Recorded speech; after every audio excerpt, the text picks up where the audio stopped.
I was like We are cackling. live now. I don't know what I pushed, but it like merged us into the next scene. Hello, I don't guess know. we're live. That's gonna look really weird in the. Sorry, a lot of water is in my throat right now. We had a good joke a moment ago, and I was waiting for it to die down, but there is an entire puddle of water not touching anything on my desk. I'm just cleaning it, but we can go. Yeah, because I had a mouthful when you made that fucking joke, and like part of what was making me laugh was having to hold it. Anyway, Oh hello. We're How doing much the of show. this is spit? Oh my god! Oh, this is disgusting. Oh, this is revolting. Sorry. Yes, welcome. Sorry.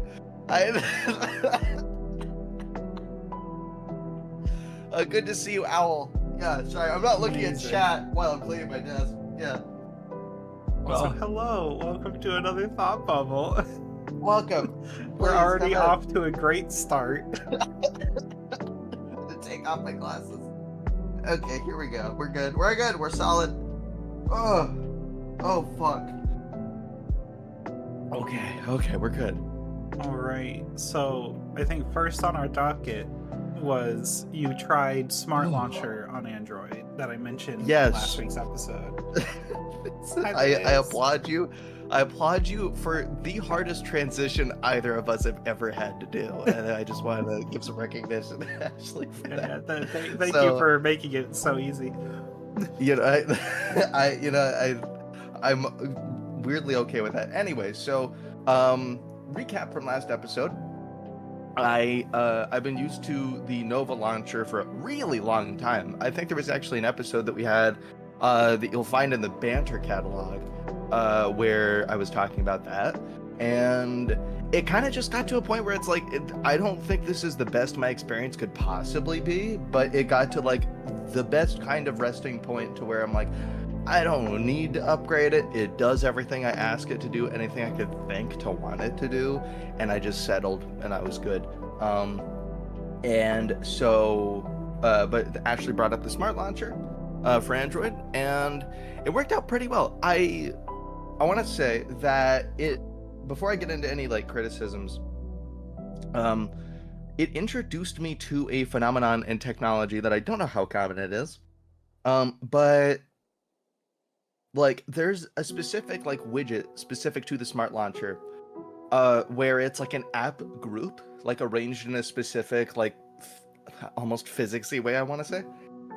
Pardon, excuse. And like I really liked the version of it that I think it called Arc, the shape, where basically like your thumb spread is like the radius of where your thumb can reach on your screen is like the shape of how it auto arranges the apps in the group. That had to replace normal app groups for me on the home screen because I noticed that at least by default, on your home screen, like you don't have a visible border for an app folder, and that was something I crucially relied upon in the Nova launcher, and in any launcher really. I'm like, oh, did it just not show up? And then I noticed, oh no, when I tap and hold here on the screen, it tells me a folder's there, and then if I put stuff in it, I can see little tiny versions of the icons, but I at least immediately couldn't figure out how to I think that should be a setting for it to be like, I think it should be available to have no boundaries like that. I don't think it should be the default. You don't have like an outline on a folder? I did not when I tried I just made a folder and it has a background. It has a white background. Well, I have restarted my phone since, so let me see if like right now I can get this to contradict. I would love for that to be the case. I only just noticed because I don't really use folders anymore. You have to hold on the screen and then add folder, and then you can. It's not just like drag and drop. Oh yeah, you can't drag and drop over another app, is at least the base settings as well. But yeah, I'm at least not a fan of how it manifested for me. But anyway, so that being said, I do like how. Almost reminiscent of like classic technology from like the Y2K era, with like just shapes of your experience leading into like functionality arrangements of buttons and shit. I liked how it resembled that with the thumb spread arc thing. Like for some reason that was just a whole highlight point for me. Other than that, just I hadn't looked at that before, and I might try that out. Yeah, I will say, if you are a minimalist, I think this would look quite ugly to you. But if you don't care about that sort of thing, I don't have much stake in how much room it takes up. Then it's like, oh, it's just like a fun arrangement on your screen. Now you can make it pretty small, but like at that point, I feel like it'd be harder to prod with your thumb. Yeah, when it comes to widgets, I did not notice a discernible difference. It's just as useful as it was in Nova. Though it had one added widget that I don't remember being in Nova, which is the battery indicator, which can be just big and fat, which I know it's already in the top right of your phone screen, but like, you know, it's bigger and prettier, and it you know, doesn't impact my experience, so I like it being there. I realized because of this, though, a flaw with Vivaldi, which does not ruin it, but it does impact it a little bit. I actually can't find a way to export en masse my feeds, my RSS feeds from Vivaldi to put anywhere, regardless of being able to import in here. Though I do think it was pretty easy to find the place to, like, you know, import a feed group. So I just didn't get to test that because I didn't feel like putting that together in the week since that happened. Now, if I don't want to break down every single feature that comes with Premium in the Smart Launcher, but I will say if you look through them, I think most of them are fair, totally fair. I think the free experience is pretty all right. I think it does what it sets out to do, and I think it does it well. This is just an experience where, similar to with Zen, the browser, its only shortcoming is that its competitor is so accessible and easy to find and popular and, in my opinion, more versatile and free. You know, now Nova Launcher does have paid like features. It's just I think it has fewer walls to them than something like the Smart Launcher, because like what I would assume I would want based on this is like to replace app folders is the sections in the app drawer, and renaming those and adding and removing them and like rearranging them yourself, that is a paid feature. And again, wouldn't ruin it, but it's like it is an encouragement over to a system where I don't need to do that. And I will say in response to Owl, I am not paying for I think besides Dropout, I'm not really paying for any app premiums that I can remember. It's just what I'm trying to do here is just compare free and paid features, just so people know. I am a person who just commonly likes to see how much you can do with free versions of software. I'm a big FOSS guy, as I mentioned a while ago. I love FOSS versions of things. Free open source software for those who haven't been here before. But yeah, it's totally serviceable, but someone like me is very tempted to just go right back to Nova, and I probably will. But this is not bad at all. Please try it if you want to, for the UI at least. Yeah, the visuals of it are amazing. I mean, I don't use the home screen a lot. There was a point in my Android career where I just didn't use a home screen. Like, it didn't go to one, or you just like left it blank and didn't use it? No, it's that I had one of those. One second. Oh, right. You're the one who remembered to mute as you were hacking up the storm, probably. But, I had a thing to where if I swiped in a certain way from the edge of my screen, it brought up an app drawer. And so I just used that to navigate my phone instead of the home screen. Yeah. Though now that I am a much more of a widget user, I like having information on my home screen. I might as well also have a couple icons that I use frequently. So that's what I've ended up doing, is using my home screen again for the widgets. Which, thank God, the smart launcher widgets actually look good. They are decent. They're not as good, the calendar, as Fantastical, but, you know, I will take what I can get. Beautiful. And yeah, it looks a lot better than a lot of the other widgets that I've seen.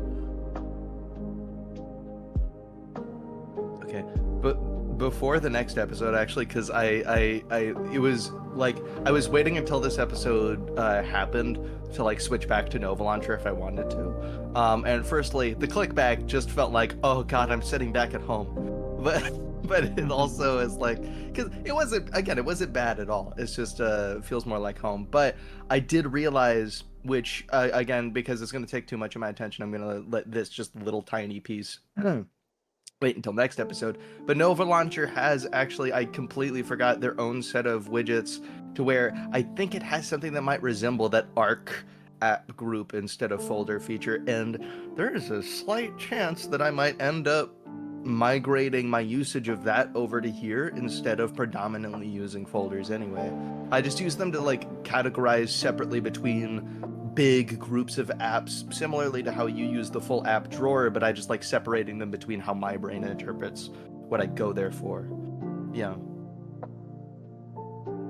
I'm gonna re-download Nova Launcher and look at their widgets. Anyway, anything else you have to say on Android? Not really. I'm glad that we tried that, and I'm glad that it works for you.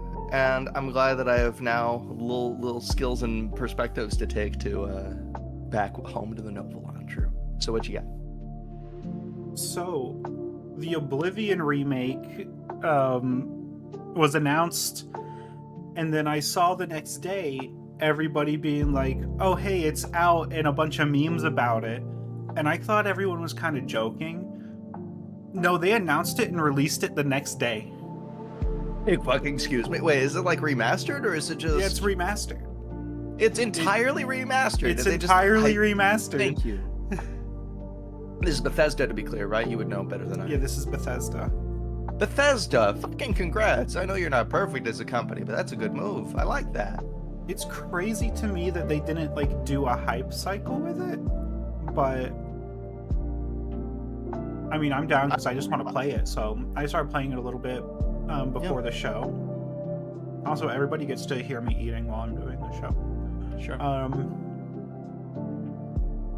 But yeah, it's just literally. Let me look on Oblivion remaster announcements. Yeah, because like I love a good hype train. I'm a big hype guy and gimmick shit, but like, and you know, that leads to like fun advertising schemes and shit like that. But schemes, whatever, but campaigns. That's what I meant. God, that sounded weird. Anyway, but I like a lot more when it's just like, yo, tomorrow, bitch, it's next week. You know, like something like that. Yeah. I adore those moves. Apparently, it was the same day. They just announced it and then released it a few hours later. Swinging big dick over here, Bethesda. All right. And how'd it go? This is Unreal Engine 5. It looks gorgeous. I played a little bit of it. I like it. My computer is not powerful enough, but that is why I date someone with a powerful enough computer, apparently. So I'm going to download it on that computer and play more later. I'm just looking for like screenshots. I loved Oblivion. I would have just thought this was Skyrim. Oh, well, yeah. I mean, same universe. Yeah. Here, let me get some. This is insane that there wasn't much build up to this. This is. I am floored that there was no build up to this. I mean, I'm not like upset at all, but just this is weird, but in a good way. It does give me hope that whenever we get Elder Scrolls 6, it's actually going to be pretty good, because I really like Oblivion. And if you know a lot about games and remakes and, you know, the cycles of these things, usually when big companies like this end up remaking a game, it's so they can kind of like relearn what made it good. so they can make a new one in that style. And so hopefully, fingers crossed, they're taking some lessons from Oblivion, and they're going to be putting it into the next Elder Scrolls. Which, I mean, you know, they're kind of all formulaic, but I like Oblivion a lot. I mean, I'm never one to stray away from a formulaic franchise. I'm the Lego fan here, but I gotta say, like, what's really funny is that I first searched for like what this game looks like by just searching it in images, and I'm like, oh, what's this futuristic thing that must be in it? And I forgot that it's just searching the whole fucking internet. Well, I mean, there's a video. I don't know if I just wanted the fucking image from the thumbnail, so I'll just post it separately. Yeah, this is stellar. I like this a lot. As someone who is not invested in Elder Scrolls to speak of, and is not much of a gamer, but I like pretty. I like animation. This is good animation. Yeah. Yeah, I'm gonna be playing more of that. I don't have a lot to say about it because I didn't play a lot of it, but I mean, it plays like Oblivion. They didn't really change the gameplay. I was just gonna say, was there any gameplay mechanic improvements or something like that? Not that I've noticed. I mean, it's been a while since I played Oblivion, but I would imagine there's more settings, which would feel weird to me if I, like, for instance, if any game that I played, like, once upon a time had just like 3 times the settings list, just because they added more shit into it with modern technology, I'd feel weird about that. Not bad, but weird. Yeah, I mean, there's definitely more stuff because, like, there's added things like DLSS, upscaling, superscaling, whatever. I mean, I don't know. It's just like any other PC game at this point. I kind of expect it to be long. And I actually don't think this is a particularly long setting screen, to be honest. Oh, do you have it open now, or? I had it open before, and I remember what it looked like. Oh, okay. Owl says, I never played Oblivion, but Skyrim's Radiant system drives me fucking nuts. The randomized quest system leads you to those caves that are basically a loop and all the same. Oh, fuck. Okay. I mean, Skyrim's not perfect. Yeah. Despite how many times they released that fucking game. Skyrim's one of the gaming franchises I was like most familiar with. One of the first gaming franchises that was ever like introduced to me by proxy, because like I think like my sisters had like friends who were into it, and I think there was a box set of something at a gaming shop back when brick and mortar gaming shops were more of like an inherently like you'd go to them kind of thing. But yeah, I remember like we would go to one just to like look around, and like maybe we were with one of their friends and they would pick up something, and we saw a big box that had like Skyrim shit plastered on it, and I think our assumption was like Dungeons and Dragons style, that like whatever was in that box was all that was required in order to play Skyrim, instead of just fucking having a disc that you put into a console, like is much more likely. Yeah. You know, Skyrim was really good. I am tired of seeing it at this point. I'm like, look, I get it, dragons, but I don't know, I'm excited to play Oblivion again. I'm excited to see what they do with the next Elder Scrolls. I'm not as deep into it as I could have been, but actually I kind of want to go back and try to play Morrowind, just because I think my favorite version of the like Elder Scrolls song is Morrowind's, even though Skyrim's is obviously the most iconic.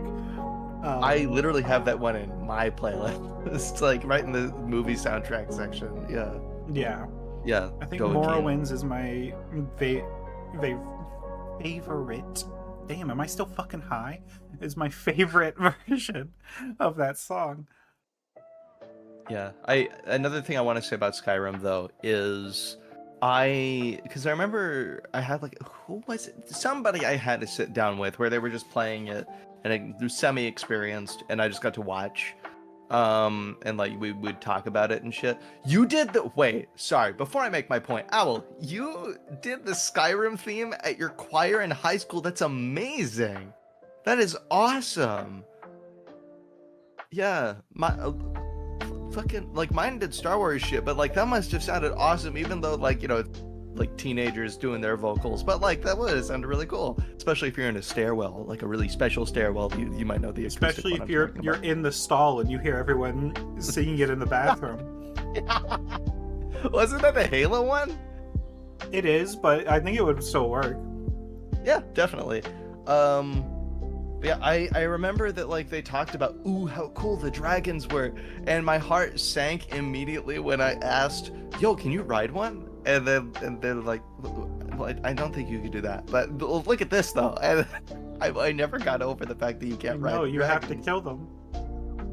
Yeah, I never got over that. I think that would have made Skyrim for me. I think that's what would have happened. I just need to get to ride a dragon.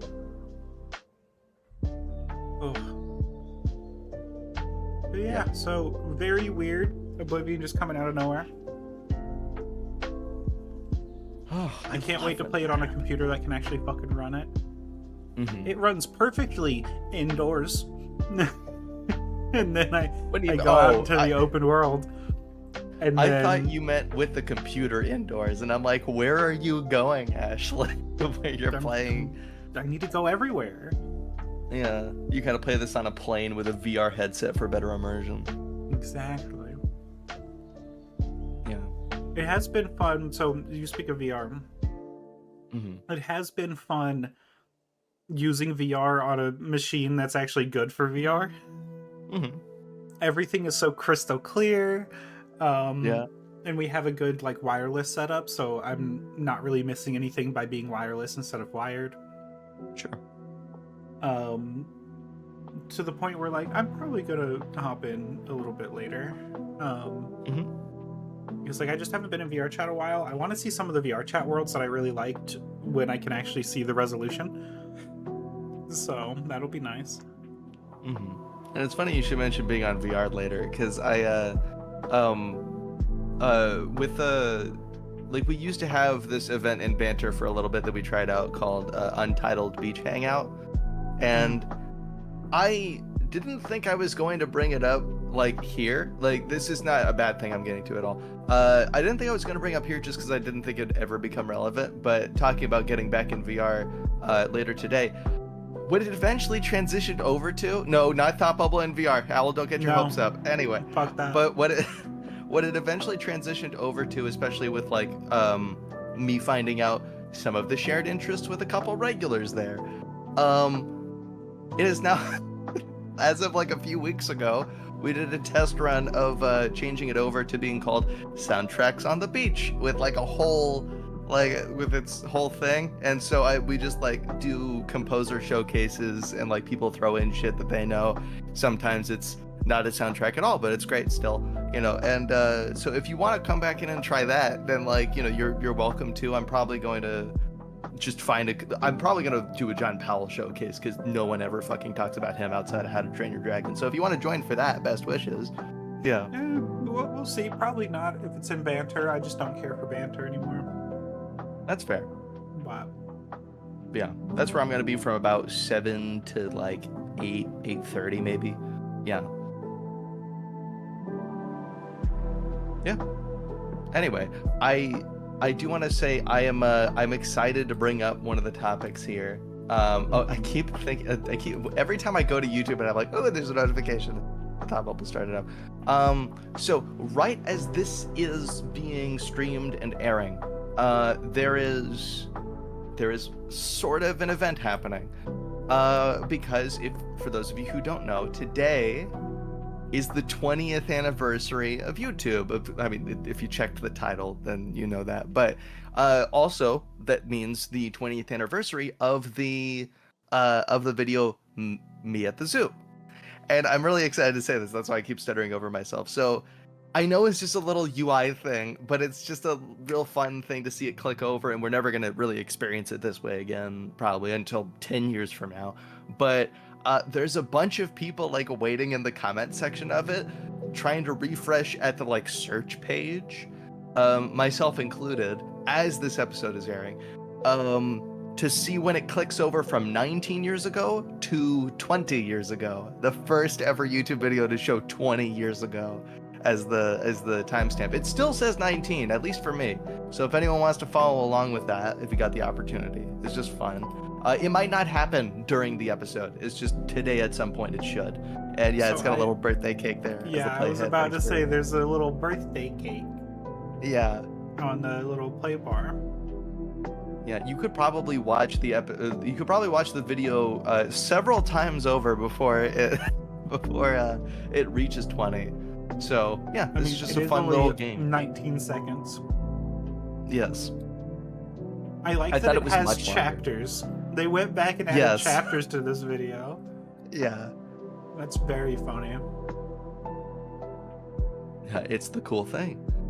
Yeah, I'm multitasking for once. Of course, Owl. I was always able to do that. YouTube still can't drink, but in Canada, YouTube can. It is 19 here, and YouTube can also smoke weed in most provinces. Owl says, what do you think the last YouTube video will be? I'm not sure that I want to entertain that necessarily. The thought bubble, it'll be a thought bubble episode. It'll just shut down right after.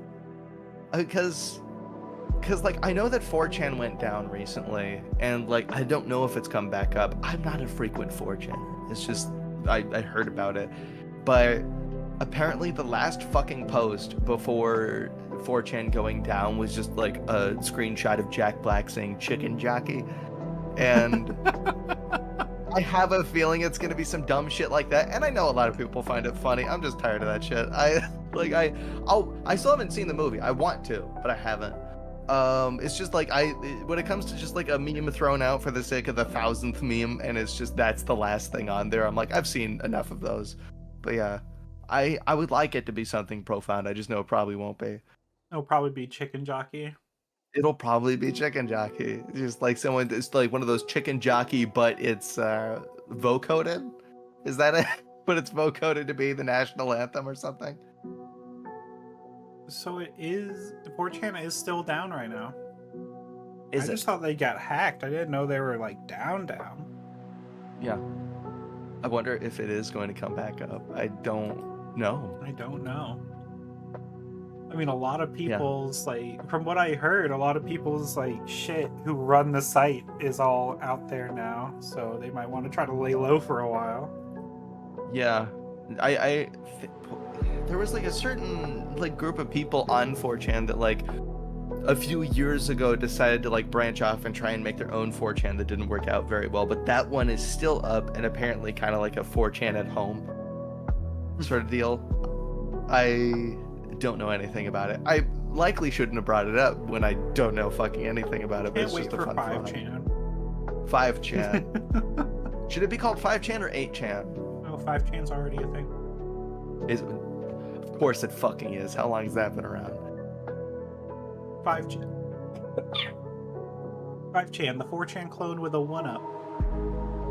How to use for dummies. Press get started, open a thread, post or create one, reply to posts, read replies, be anonymous.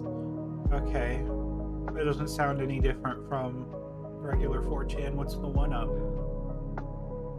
Is it because it's one more than 4? It's 5. Also, it's not loading. Like the page loaded. Has failed me. I'm going over to. Oh, why? I think you should use 5. No, that's something called 5channel. That's a Reddit post saying why I think you should use it. I'm not gonna weigh in on that.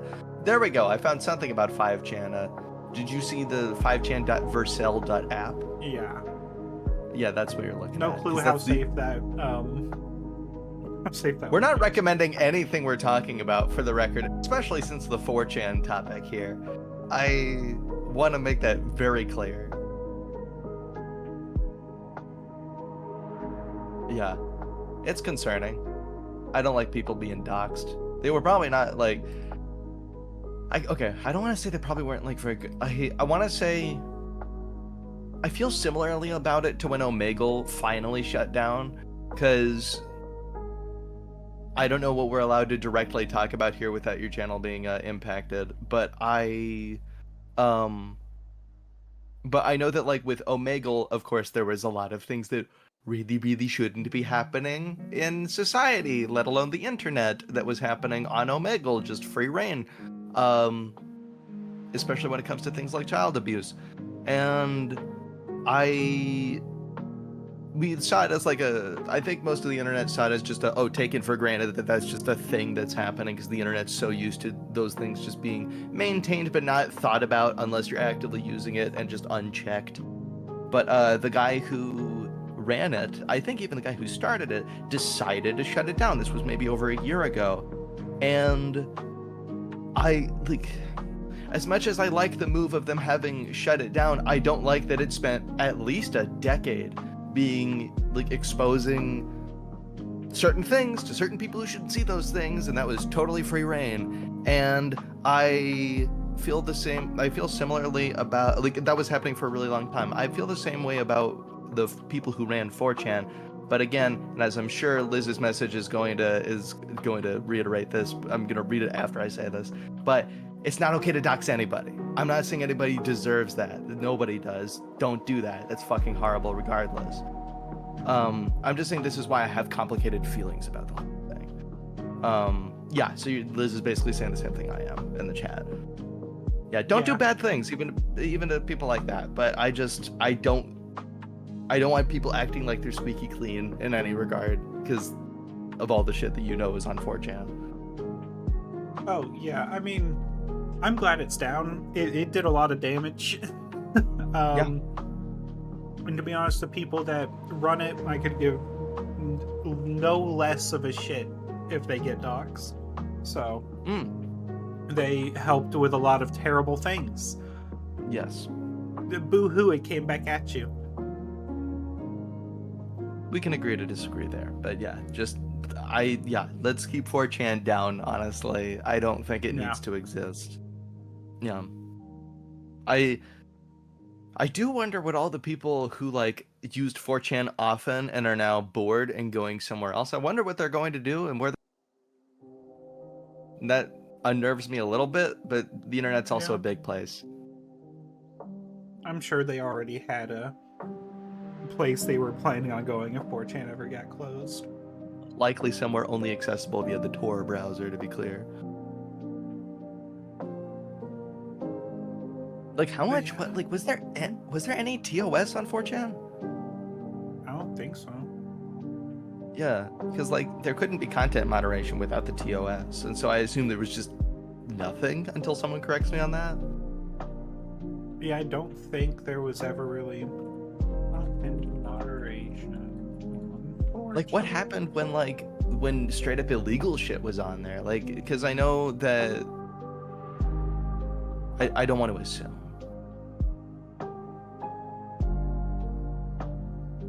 Let me see. Yeah, because, like, I feel like that's the place you go if you want to avoid content moderation before Twitter became X, of course.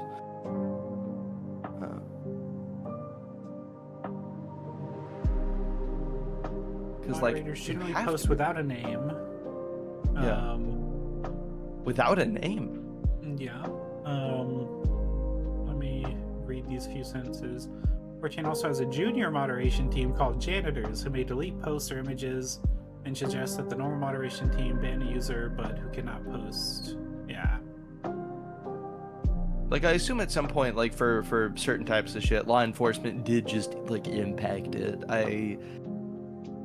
I don't want to assume it's an American company anyway, but I know that, like, most countries where a social media platform of that, even of that kind, would be hosted, would have like most of those kind of countries would have laws against certain types of content.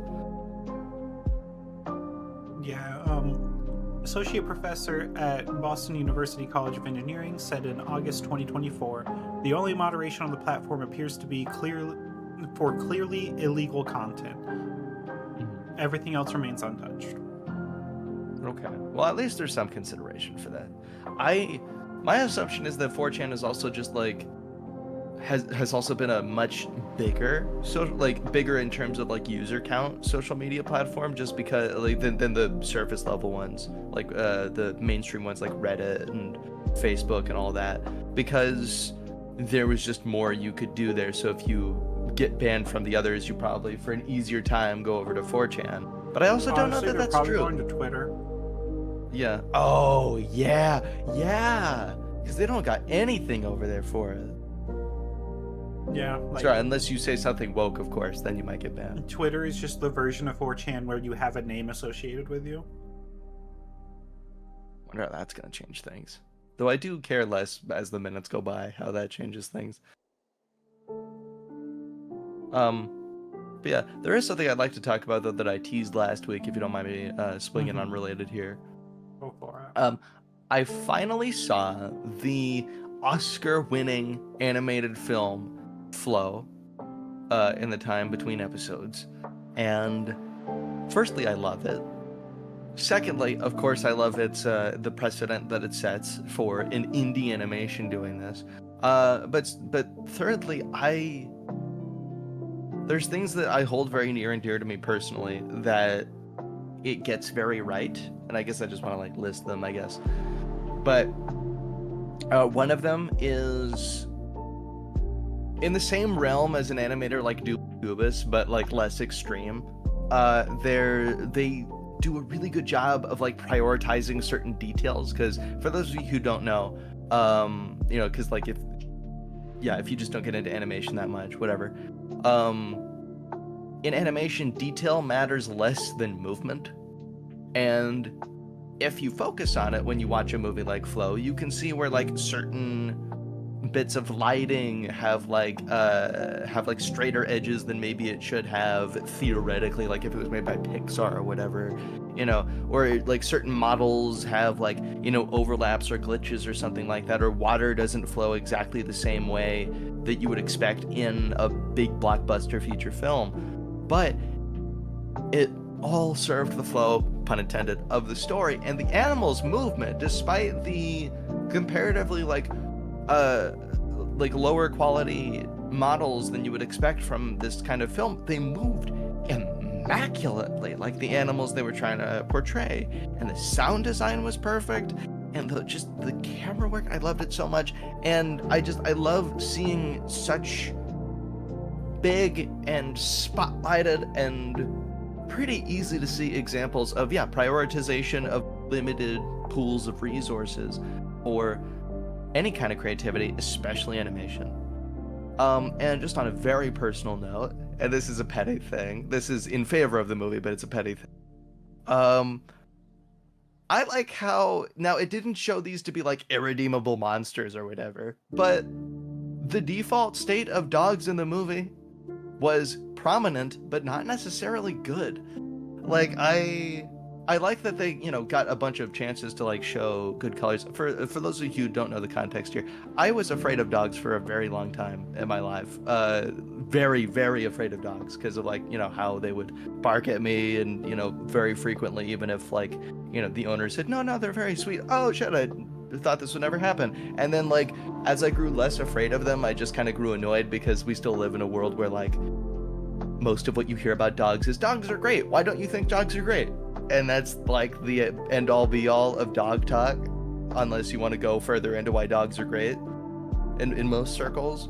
And this is a movie where like a substantial portion of it is taken, especially the plot, because it's so focused on a cat who interacts with dogs, is, oh, these dogs aren't bad, but like, oh yeah, it's completely rational and understandable to have long-term like issues with how dogs sometimes can be very energetic, even if it's positive, can be like abrasive for some people. It can be triggering if someone has bad experiences with it, especially from an evolutionary perspective, like a cat.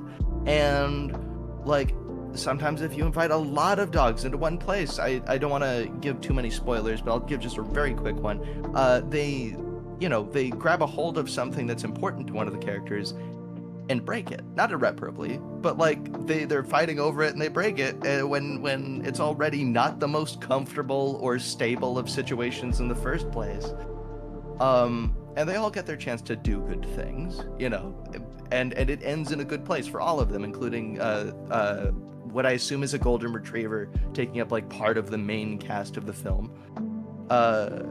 I like that perspective on it. That's so not often showcased, at least adequately in my opinion, and this movie does it perfectly. Another thing I didn't know about it going in is This is a dialogueless movie, unless you count animal sounds of them like barking and chirping at each other. I didn't know that until about like 10 to 30 minutes into the movie. That, oh no, they're just not going to have any words from anybody. I didn't know it would just be like just animals and not anthropomorphized at all. I thought maybe there would be some human intervention at one point.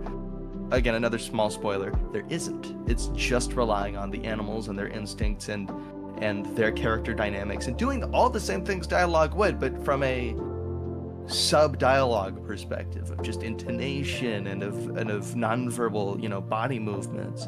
And like just the flow of the camera showing like where the focus is and it just relying on stuff like that. It is a beautiful, beautiful movie that well deserved its Oscar.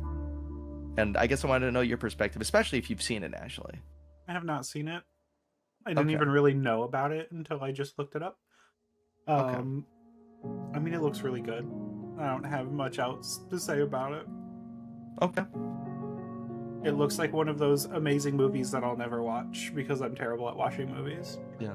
I will say, like, because of how good it flowed and expressed itself, despite having been, if you don't know, animated on like a laptop for the most part. This was done extremely indie with a small team. A lot of stuff just done by one guy on a laptop in Blender. And I think a lot of it resembled what makes a lot of video game cutscenes great, and what makes them function so that like you're distracted from how, oh yeah, this had to be reduced in scale so that my game console could run it, like how you don't like play Uncharted, for instance, and you're like, oh, this cutscene doesn't look ultra realistic and super like undistinguishable from reality detailed. It's like, no, it's taking you with it, and it's stylistic and semi-realistic, and it takes you with it again in a similar way to a AAA cutscene. And so I think at least that part of the function of it would interest you. Yeah, I mean, I do think some of the best stuff, especially in games, has to be stylized instead of going for realism. Mm-hmm. You just get so much more bang for your buck than realism. It gives you a lot of different angles to making a game. Like Wind Waker would not be made better, it would be made substantially worse if it went for realism. If it was made like, if it didn't even had the style of like Twilight Princess, the game that came after it, where it was a lot more gritty and dark, and looked more realistic while still obviously being fairly stylized. But like the aesthetic made for a lot more opportunity in Wind Waker. The same way that, Skyward Sword, all of the other Zelda games do. It's like Nintendo knows a thing or two about being stylized. This is why I have to have Nintendo things. They do it the best. Yeah. Like it showcases a lot of gaming showcases a similar principle to, for those who are more into cinematic animation. Like movies like Puss in Boots: The Last Wish is a really good highlight, as well as Teenage Mutant Ninja Turtles: Mutant Mayhem that came out recently. They both have around the same approach to like, cutting back in certain areas for the sake of stylization, and they do Watch the Rise of the TMNT movie, please. Oh, Rise of the TMNT is so good. Do I need to catch up before I see it? Not really. Okay. All right. It's also not a long show. If you did want to watch the show, it's only like a season and a half, really. They break it up into 3 seasons, which I think is bullshit, but... How long is the seasons? They're very short episodes. Let me see. Oh, okay. We're bluey in this shit. Owl says, also, realism can only keep going towards reality. Stylized can do its own thing and can go somewhere. I agree with you there. Similar to my feelings on the temperatures of hot versus cold. You can only take off so much, but you can keep putting on clothing for cold. Owl also says, Last Wish was so pretty. I didn't see all of it, but it was good. It's one of the only movies in my life that I've actually like several times rewatched. Yeah, because I think I saw it for the first time with family, and then I saw it on like a couple dates with a couple different people.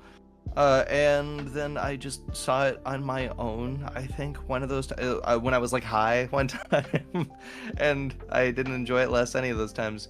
Al also says, also, Last Wish was more work because they have to take out frames and then change models for smears and stuff for the stylization. Thank you. Smears are God's greatest gift to humanity. Smear frames, yeah. So Rise of the TMNT has 39 episodes, and those episodes are split into two 11-minute episodes in the episode. Mm. So 22 minutes, 39 episodes. Feels Not a like long classic show. SpongeBob. Yeah. And then they have the movie. How long is the movie? Like, the movie is pretty good. I don't remember. It's not that long. But the movie's pretty good. The show and its characters and like the animation is obviously better in the movie, but its characters, how they interact with each other, the world around them, I think is better in the show. So I think, like, if you were only going to watch either the show or the movie for whatever reason, watch the show. It just has a lot more substance to it, and the dynamics are a little bit nicer between the turtles in the show, because the movie kind of reset their dynamic a little bit to pre-Rise status quo, where Leonardo is the leader, which he's not in the show. Leonardo kind of fits in between Donnie and Mikey's personality in the show, and Raphael is the leader. When it comes to something like TMNT as a franchise, it like goes on the. So I have my Godfather list of movies that I would have thought I'd seen, but have never gotten around to. But then I think I have a whole separate list of like franchises that people commonly grow up with that I was probably exposed to when I was a kid, but did not latch on to me. But I then got like frustrated about the franchise because while I didn't get very into it, nobody around me would shut up about it. I think like Pokemon, TMNT, for a little bit Sailor Moon. And this is not, by the way, a fair bias. This is something to work on, but it's like it's an active pullback that I have that's like even while watching, like, oh yeah, but I have to work past the annoyance of it because it's not the fault of the media itself. But yeah, I do want to catch more of especially Rise of the TMNT. I'm gonna get into that. I genuinely think Rise of the TMNT is the best one of the shows. If only they had more seasons. If only they could have gotten more plot out of it. Because like if you want to like just watch the story of the TMNT, you should probably go watch the 2012 series, as much as I don't like that one as much. But Rise, I think, fits the title better than any other show does, where they are Teenage Mutant Ninja Turtles. They feel like it. Where all the other incarnations are like, oh, they're ninjas. Oh, they're teenagers. You know, whatever. No, they're more ninja-y in this one than they are the other things in their name. But this one feels like they really are fitting for the entirety of their name.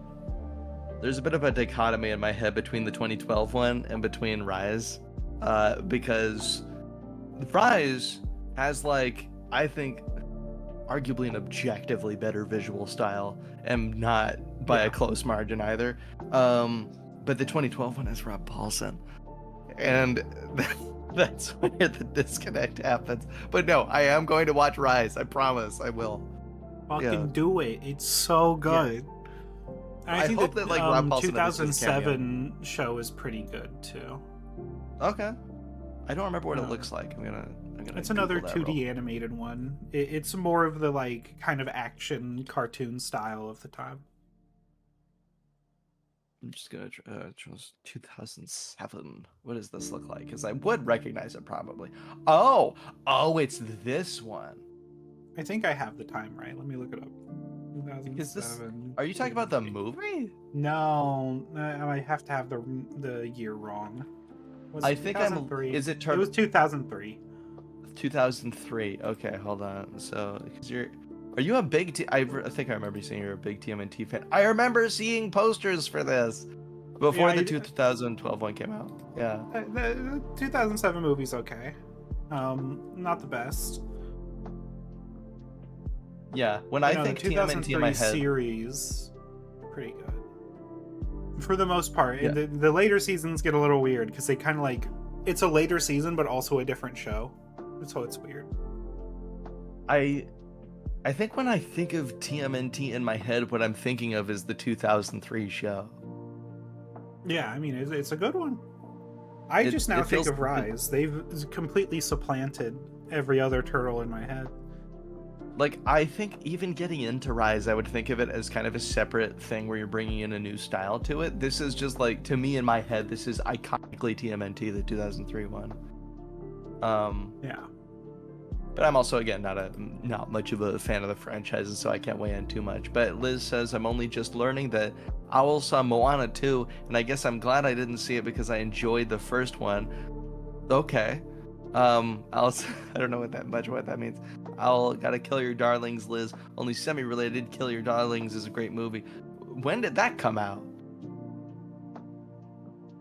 Never even heard of it. Kill Your Darlings. It sounds like one of those fucking like novel of a movies. 2013. Kill Your Darlings. I'm assuming I'm seeing another adaptation. Unless you mean one that has Daniel Radcliffe in it. Is this another adaptation or?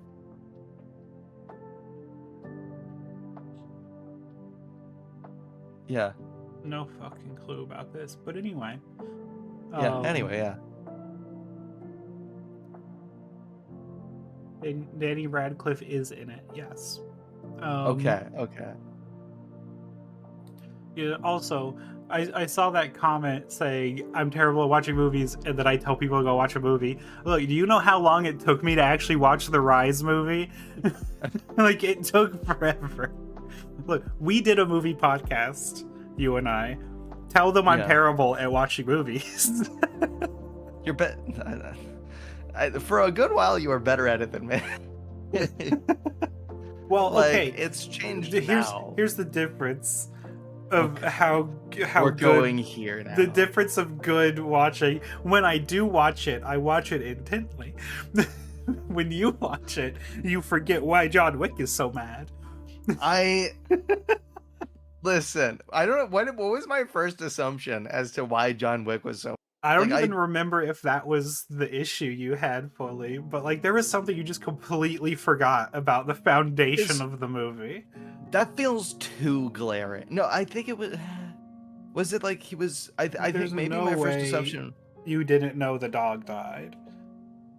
Yeah, I definitely knew the dog died. I had to have known that was part of it. I know that I missed a big thing. I just don't think that's what it was. I'll swallow like what it was. I just don't think that was. But yeah, anyway, I watch movies a little more focused now. I think it's that I got more distracted at the time, probably worried about more shit. Owl says, what's even the difference between TV and movies these days when some episodes are an hour plus long? Oh, yeah, because I guess like longer distance between movies. Yeah, because like there's another essentially mini movie. Some of these shorter prestige series. Yeah. See, I think that television, even when it is hour plus long stuff, is just formatted differently than movies are. Mm-hmm. They are inherently a little bit different in how they are. And I don't know how to explain how they're different, but they feel different.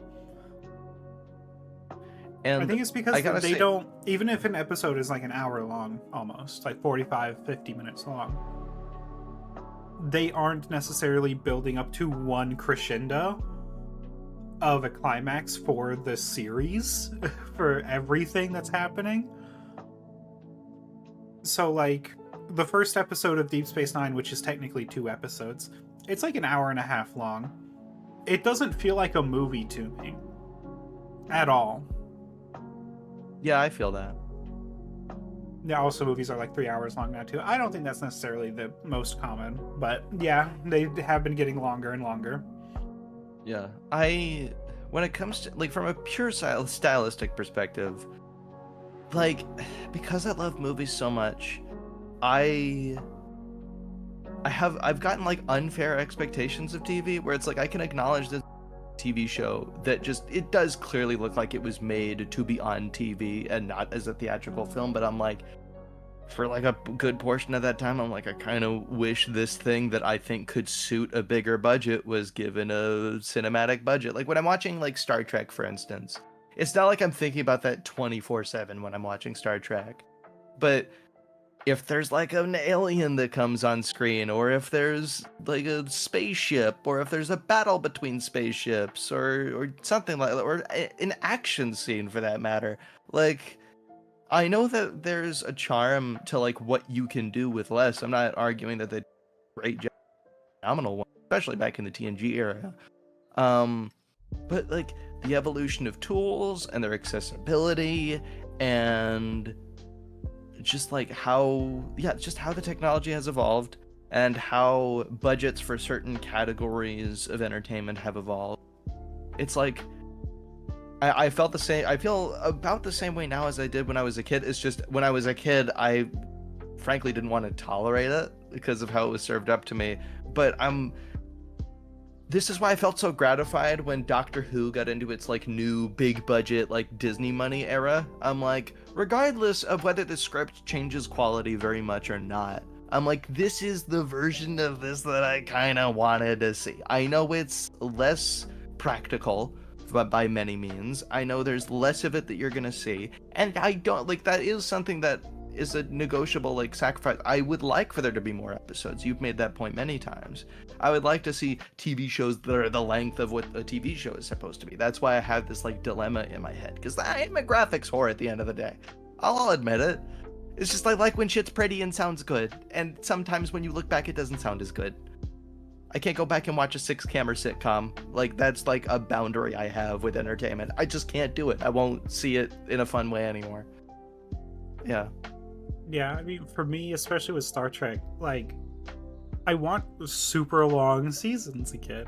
I mean, I don't even think they ever had super long seasons. They had standardly long seasons. Where, like, it's like 24 episodes. And because they had such a low budget, like, it was kind of all upfront cost of making the sets and the costumes and things. And so they could just like keep going for a while without having to put a ton of money into new things. Mm-hmm. And where like the writing was what makes another episode compelling.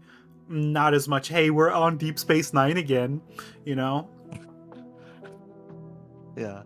It's like, I can understand why some people might not like Deep Space Nine just because it is like majority one kind of location.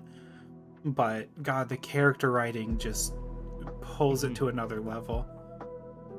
Yeah, and I do want to say just one more note on new Doctor Who with the bigger budget, because Al expressed explicit interest. I just want to give a tiny note.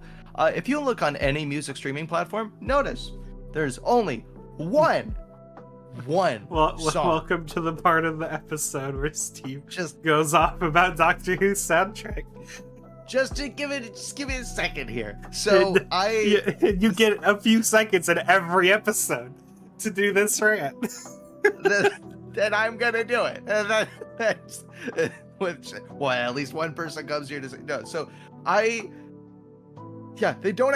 still don't have like anything but the Goblin song. Literally just the Goblin song from the first Christmas special with like Ncuti Gatwa in it. In the fucking like of the Doctor Who like newer, because they got really good orchestrals in there, and they just Murray Gold's just like, it's gonna happen at some point. I'm sure it's not all up to him. There's lawyers involved, but I just license it already. It's been years. Like apparently back to season 10 in the Moffat era, they don't have the soundtracks out. And last piece, right here of the rant, they had a live stream a few months ago, because sometimes they do like clip show live streams to like put on in the background, and I think it's great. One of them, they had cool soundtrack moments from the series, and they included scenes from season 10 and from the new era. And I'm like, great, I wish I could listen to it. Like, I wish I could take this with me. Anyway, I'm done. I know I get repetitive, so I'm gonna leave it there with the new stuff. Just feral.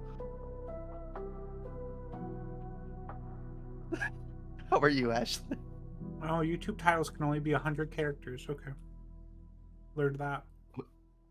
What did you do? I was gonna add something, but Oh, what were you gonna add? You can add it in the I was Ashley gonna add versus another Discord. part to the title of things we've talked about and other subjects. That's fair. Yeah. I thought it was like a bit related to like mocking my rant of Doctor Who, which would be justified, to be clear. I mean, that would fit with the allotted. I don't see any of the title changes, to be clear. Like, going back, I say to be clear much. But yeah, Owl says, I've seen a few episodes of Kevin Can Fuck Himself, which is a deconstruction of the 6-camera sitcom. I do like that, though. I'm gonna get super annoying, and I'm not gonna rant about this. I'm just gonna bring it up briefly. That one leans into some of the cynicism I think is over relied on in modern, but it makes some really good points while it does it. So I do still recommend the series. But oh wow, now I do see the live. Now I do see the live update. Yeah, Doctor Who rant again. Yeah. I had it. It's gone. You missed it if you're here now. Anyway, so if you're just coming in, welcome to the end of the show. But